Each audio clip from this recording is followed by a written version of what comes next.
Hey guys, welcome back to Luke's Garage. Today we will be bench testing starters, and the reason this starter is out of my truck is because my truck does not start anymore, and I'm convinced just through a little different troubleshooting that I've done that it is the starter.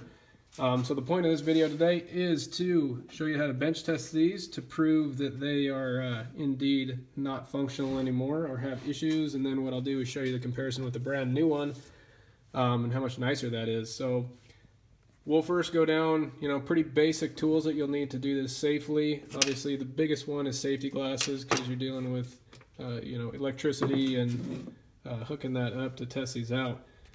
The next thing you're going to need is some sort of automotive battery, jumper cables, and a jumper for the starter to jumper your 12-volt constant to your ignition posts. And so what we'll do is I'll go through setting up all of these, how these are supposed to hook up on these starters so you can test them. So the first thing I do is I have a set of jumper alligator clips, and I hook one up to the main 12-volt constant post, like so, and then I set the other one to the side. When I am ready to use this and make the jump, what you'll do is you will want to jumper to your 12-volt, your ignition wire, so every time you turn your key, it sends a signal to excite this solenoid, which kicks your starter over. So I'll set this to the side for now.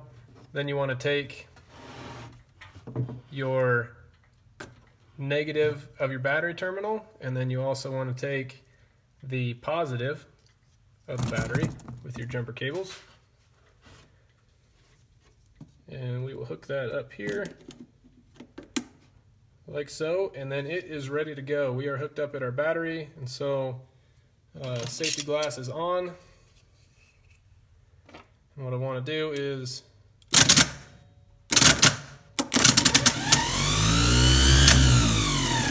so slightly just hook those together, and you could hear it excite the motor. What I'll do is turn this unit around so we can see how it's functioning.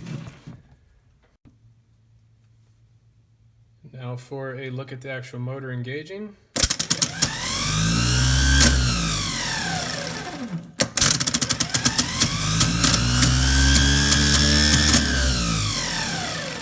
And I don't know, I'll zoom in if you guys can see it, but it's kind of bouncing around. The motor's floating a little bit, or the gear, and it's not supposed to look like that. And I'll show you on the new starter how it's supposed to look, but I'll zoom in and show you a little closer view of what is going on.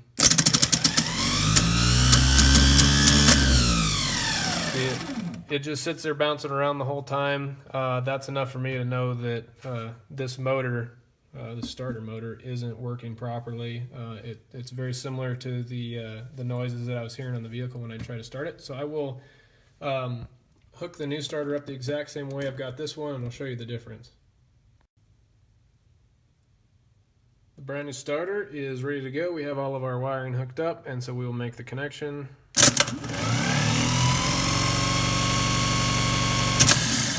See how nice that is? Much nicer.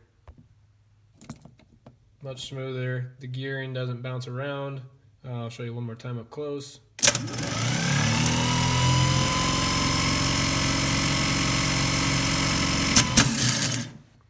Yeah, I like how that looks. So what I'm going to do is take this all apart. I'm going to show you guys on a different video how to install this starter and also how to remove a starter, but this video is just to show you how to bench test it. So yeah, pretty straightforward, pretty easy. Again, just wear your eye protection, be careful making your connections. You can also take a rubber handled screwdriver of any sort and just lay that flat across there, and it'll also make that connection as well.